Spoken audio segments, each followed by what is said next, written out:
Huh.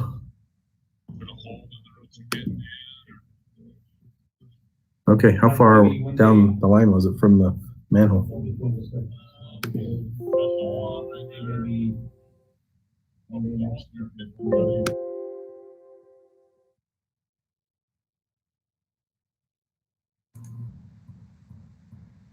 Hi, Wayne. Can you hear us? I can see that you're muted. So if you're trying to talk. He was just with auditors. He's on his way. What's that? I said he was just with auditors. He's on his way.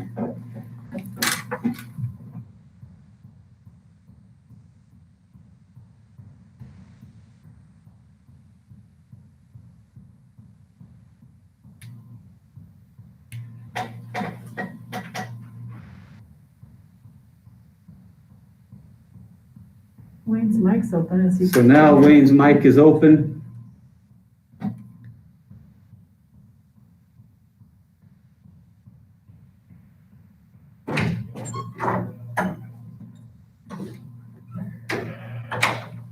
We can't hear you yet, Wayne.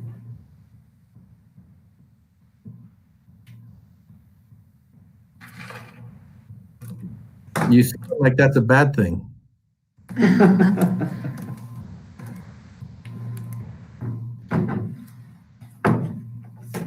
I can see that his microphone is open, but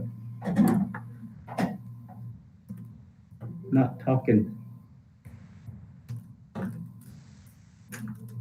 Did you remember any of these minutes? Like Easter Day?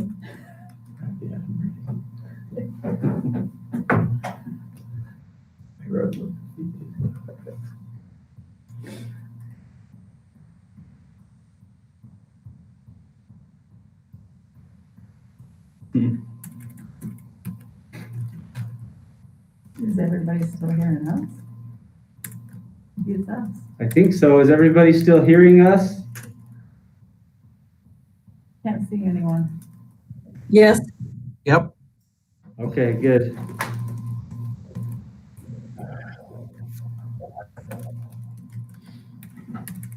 Wayne just sent a text for Jeff to go ahead and make it happen. All right, there we go. You can tell it's Friday afternoon. I was gonna say, okay, I gotta turn my camera off if I'm gonna do something like that. So, you know. Anyway.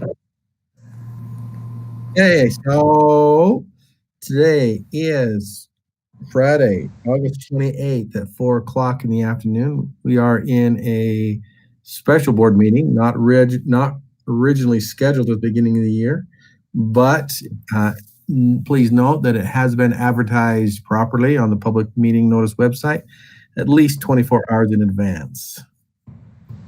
Those present from the board are Lee, Kristen, Wayne, Melissa, and myself. Also present, it looks like we have Darren. I don't know, y'all wearing masks. Micah.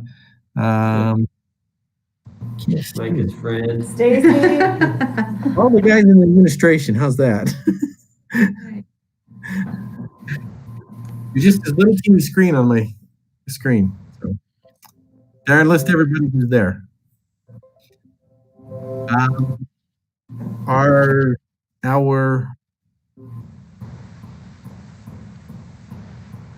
agenda is very short, so we're going to dispense with all the traditional opening things, go right to item number 1, which is the early literacy plan. Turn it over to the superintendent. Okay, can everybody see the screen? Hopefully you can see what we're seeing. Yes.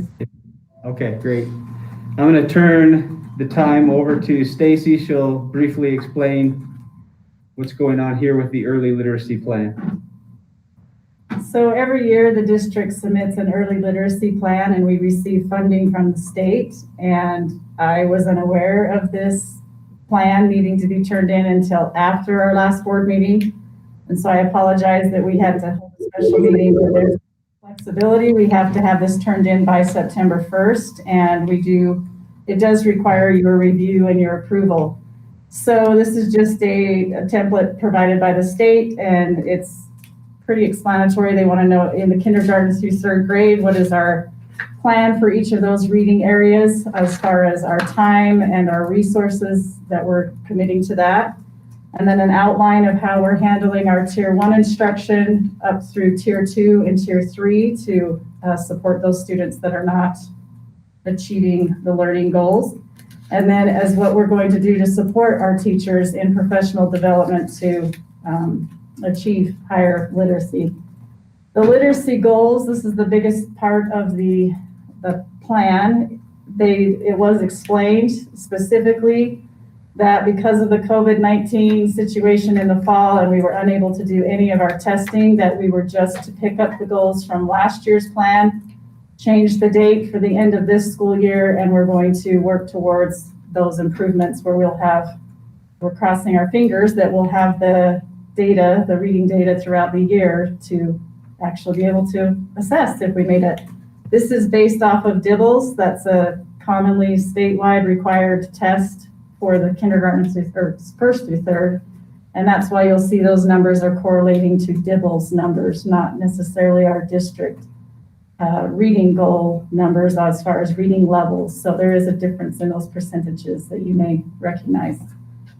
So I'm just bringing it before you so you can review it and ask questions and hopefully approve it so we can have it submitted to the state before Tuesday.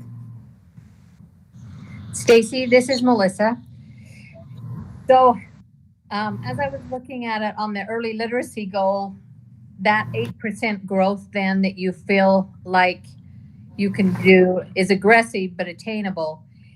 Does that scare you at all? I mean, I know that's just a carryover from last year, or now I know that, but do you feel confident that you're going to be okay with that? Well, it is aggressive, you're right, but I do think it's attainable. We're seeing a good correlation between our reading level improvement as well as our DIBELS scores. We had great improvement. We just weren't able to prove that to the state this last year. Right. So I think we're okay. We'll be. I just wanted to see that you were comfortable with that, because it seemed pretty aggressive to me when you look at the other goal, when you're working at in the negative almost. But I totally understand if you're on board and you feel comfortable with it, then I'm good with it. Yeah, I do. I think we'll be okay. So is this basically just a continuation grant? I mean, is it the same ones we've had in the past? Yes, we receive this funding every year. Every year.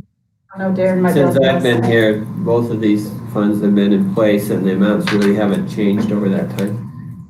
The thing that has been a little different is their insistence on this September 1 deadline. That's kind of a different thing for us. I would like to make a motion that we accept this early literacy plan for 2020, 2021.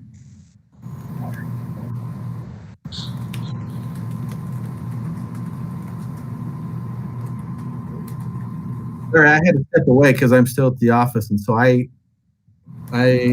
not disputing the motion and stuff, but I had a couple of questions. Okay. At the top part, the funding, it says funds being applied for. It says early literacy program funds, and there's a check mark there, but I don't see anything there. Then it says district only with the colon, and low income program matching amount, no dollars. So are we applying for? Yeah. So there's two different programs that district can participate in related to this. One is the low income program and one's the guarantee program. Our district has not participated in the low income. And so the original application has a box next to those two options. And so we've selected the box at the lower one, the guarantee program, and that's the one that has the match in it. We don't participate in the low income portion of it. The district would need to adopt a rate specific for this program if we wanted to do the low income side of it. Okay, and then my second question was, I'm looking at the duration of instruction. you've got, and I'm looking specifically for kindergarten, first grade, you've got 20 minutes phonological awareness, 30 minutes of phonics, and then you've got 3 other ones that sounds like, or 4 other ones that can kind of overlap. Yes.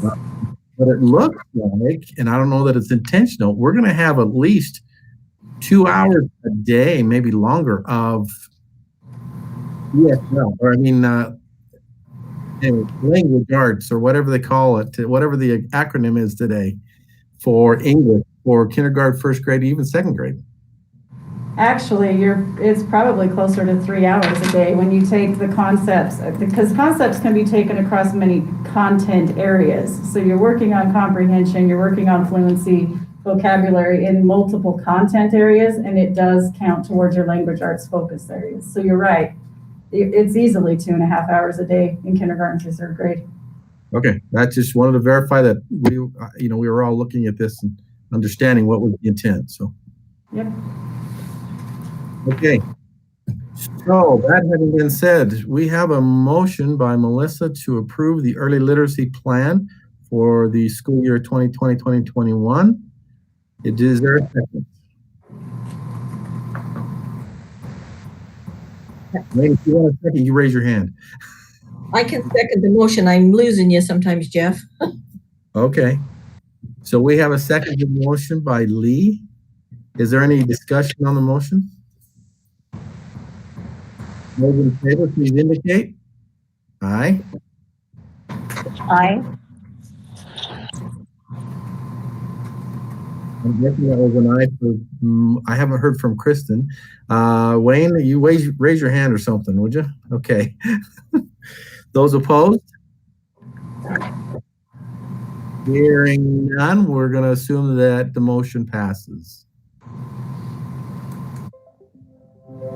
Okay, so the next one is and I apologize, it says optional extended day on the agenda, but it's optional enhanced kindergarten. This is also another fund that we have participated in for years, as long as I've worked here as well, I know that.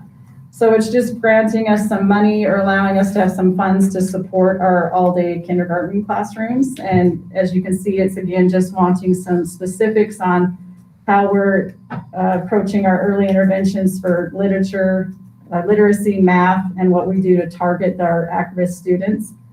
And then it's a common formality, but we need approval again.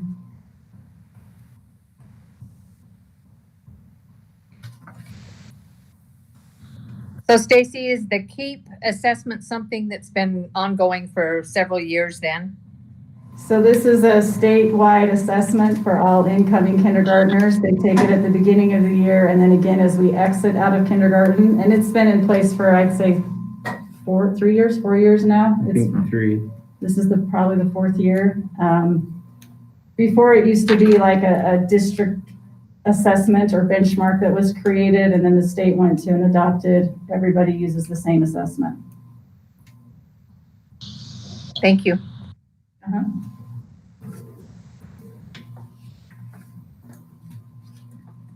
Okay, is there any further discussion on item number 2, the optional extended day kindergarten plan? Hearing none, then we will accept a motion to approve the optional extended day kindergarten plan. To approve the optional extended kindergarten program plan application. Okay, we have a motion by Lee. Do we have a second? I will second. Second by Melissa. Any questions on the motions? Any further discussion?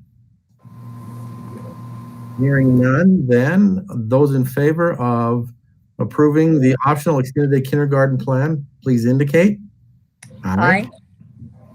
Aye. And those opposed. Okay, it appears that one has passed as well. So, anything under unfinished business or something we need to discuss?